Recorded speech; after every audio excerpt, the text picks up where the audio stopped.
جمعہ کے دن مقبولیت کی گھڑی کو اللہ تعالی نے مخفی رکھا ہے تاکہ لوگ زیادہ سے زیادہ اپنا وقت عبادت و اطاعت اور دعا میں صرف کریں۔ تاہم بعض روایات میں اس کی طرف کچھ رہنمائی بھی کی گئی ہے۔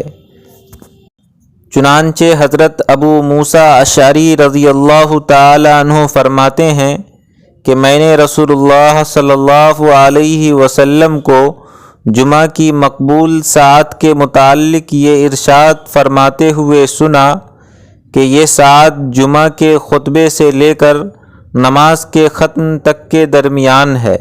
مشکوٰۃ شریف جلد 1 صفحہ نمبر 119۔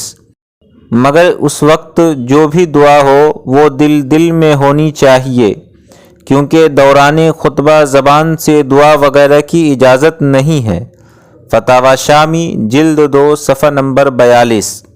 اور بعض روایات سے معلوم ہوتا ہے کہ یہ مقبول ساعت جمعہ کے دن عصر سے لے کر مغرب کے درمیان ہوتی ہے۔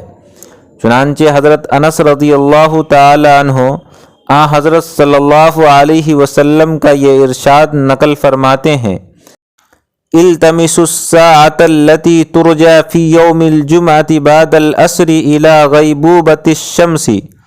مشکوٰۃ شریف جلد 1 صفحہ نمبر 120۔ ترجمہ: وہ ساعت جس میں جمعہ کے دن قبولیت کی امید ہوتی ہے اسے عصر کی نماز کے بعد سورج غروب ہونے تک کے درمیان تلاش کرو۔ اس لیے خصوصیت کے ساتھ جمعہ کے دن عصر کے بعد کا وقت عبادات، ذکر و اذکار اور دعا میں صرف کرنا چاہیے۔